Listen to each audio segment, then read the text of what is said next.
pohon ada kelelawar, sedang asik memakan mangga. Mari kita panjatkan syukur kepada Tuhan Yang Maha Esa. Di samping roti telur itik enak dimakan selagi hangat, kami akan memberikan yang terbaik, berlomba dengan penuh semangat.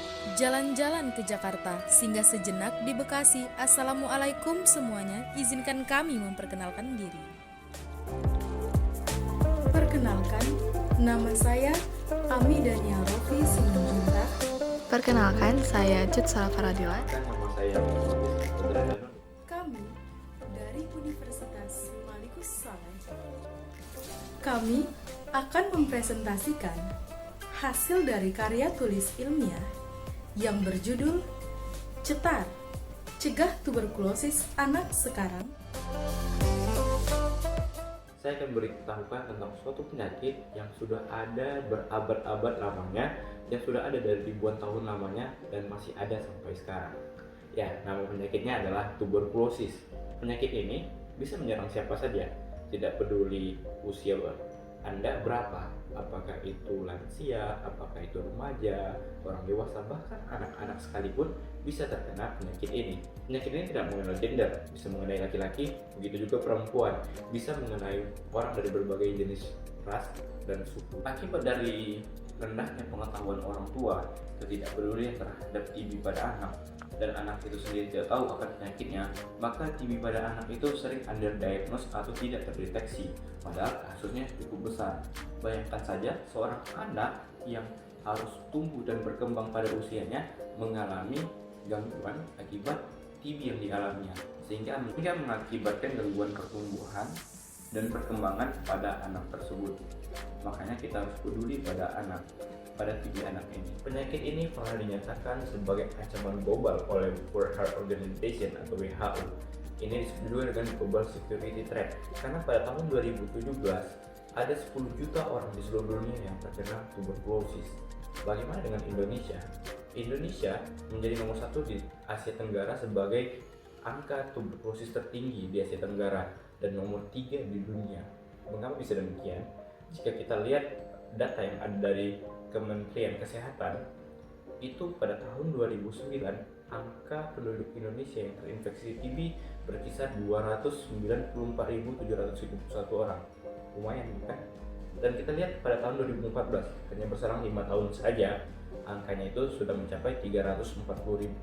Makanya Indonesia pada saat ini menduduki posisi nomor 3 tertinggi untuk kasus TB.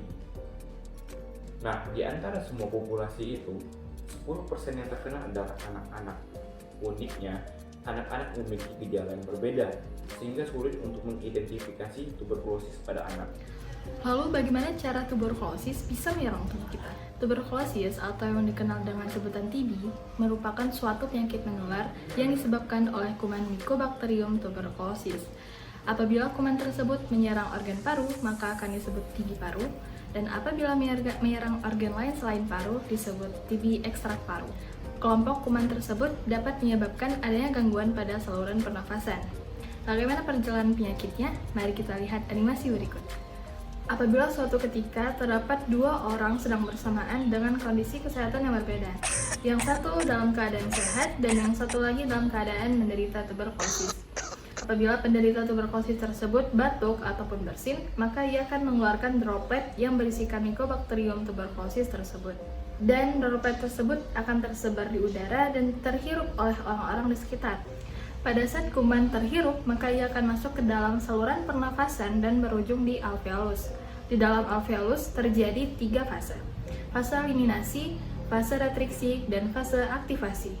Pada fase eliminasi, kuman tersebut akan dimakan atau dihancurkan oleh makrofag, yaitu salah satu komponen sistem imun tubuh manusia. Yang kedua adalah fase retriksi.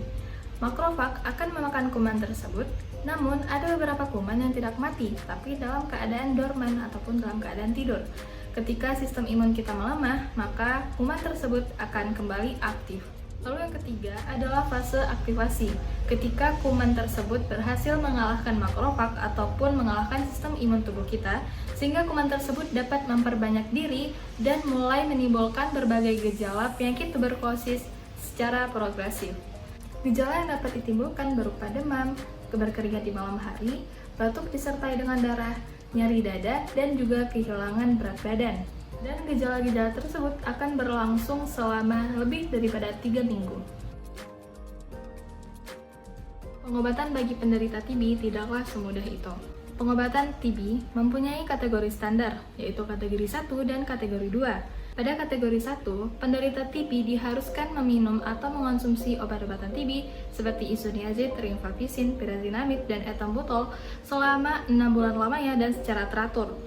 Ketika kategori 1 tidak berjalan dengan efektif, maka akan dilanjutkan ke kategori 2, di mana penderita harus mengonsumsi obat selama 8 bulan dan akan masuk ke tahap selanjutnya selama 13 hingga 24 bulan lamanya. Maka diperkirakan penderita tuberkulosis harus mengonsumsi obat-obatan selama 19 hingga 24 bulan lamanya.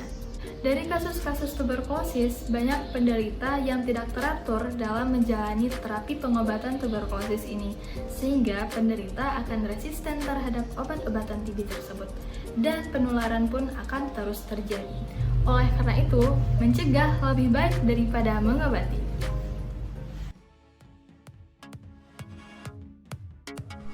Lalu, apa solusinya? Cetar adalah solusinya. Apa itu cetar? Cetar merupakan program inovasi yang berupaya untuk berkontribusi bagi penurunan dan penuntasan kasus tuberkulosis pada anak. Hal ini didasari oleh keyakinan bahwa anak merupakan generasi penerus bangsa yang harus sehat secara jasmani sehingga mereka dapat berguna bagi bangsa dan negara. Dalam melaksanakan tugasnya, Cetar memiliki mekanisme yang sangat mudah untuk diaplikasikan. Mekanisme tersebut menciptakan aktivitas yang merupakan sumber kekuatan utama bagi Cetar. Aktivitas tersebut dikenal dengan 2D, deteksi dini dan dampingi. Let us view the exposure of the Cetar's activities. Aktivitas yang pertama adalah deteksi dini. Kita semua tahu bahwa deteksi dini merupakan kunci utama dalam kesehatan. Oleh karenanya, Cetar memiliki program terhadap aktivitas ini, yaitu memeriksakan anak ke rumah sakit atau puskesmas yang nantinya akan ditangani langsung oleh dokter ataupun dokter spesialis anak untuk mendeteksi lebih dini infeksi tuberkulosis, terutama pada anak yang tinggal dengan orang tua ataupun kerabat terdekat yang terinfeksi tuberkulosis. Lalu, apa keunggulan dari aktivitas deteksi dini? Aktivitas deteksi dini merupakan langkah awal dalam hal mendeteksi, sehingga semakin awal seorang anak terdeteksi tuberkulosis, maka kesembuhan dan keberhasilan pengobatan anak semakin tinggi. Aktivitas yang kedua yaitu dampingi. Dampingi tidak kalah pentingnya dalam mencegah tuberkulosis. Kunci utama dalam aktivitas dampingi adalah orang tua. Untuk menjalankan aktivitas dampingi ini, Cetar memiliki suatu program yang berhubungan langsung dengan konsep KIE, yaitu konsep komunikasi, informasi, dan edukasi. Konsep tersebut akan diberikan langsung kepada orang tua, sehingga diharapkan orang tua dapat memiliki pengetahuan baik terhadap penyakit tuberkulosis, terutama tuberkulosis pada anak. Namun, untuk menjalankan tugasnya, Cetar tidak dapat bekerja sendiri. Aplikasi program Cetar membutuhkan kerjasama dan dukungan dari berbagai pihak, seperti dukungan moral dan material, kemudahan akses data dan informasi, akses pendanaan seperti realisasi program, serta dukungan dari masyarakat yang merupakan pilar utama keberhasilan program. Terrealisasinya aplikasi program Cetar memiliki dampak positif bagi Indonesia. Cetar memiliki peran penting dalam penurunan jumlah kasus tuberkulosis pada anak. Oleh karenanya, salah satu target Indonesia pada tahun 2030 untuk bebas tuberkulosis akan tercapai. Tercapainya Indonesia bebas tuberkulosis akan semakin dekat. Selangkah lagi menuju SDGs, masyarakat global sehat. Bermain bola di lapangan bersama teman masa kini. Jaga kebersihan jangan disepelekan. Mari jaga kesehatan mulai hari ini. Berkeliling mengitari taman, berkeliling di sore hari, cuci tangan sebelum makan untuk mencegah kuman menghantui. Anak hebat dan pemberani, makan donat di piring bersih. Kami tutup presentasi ini. Salam hormat dan terima kasih. Wassalamualaikum Wassalamualaikum warahmatullahi wabarakatuh.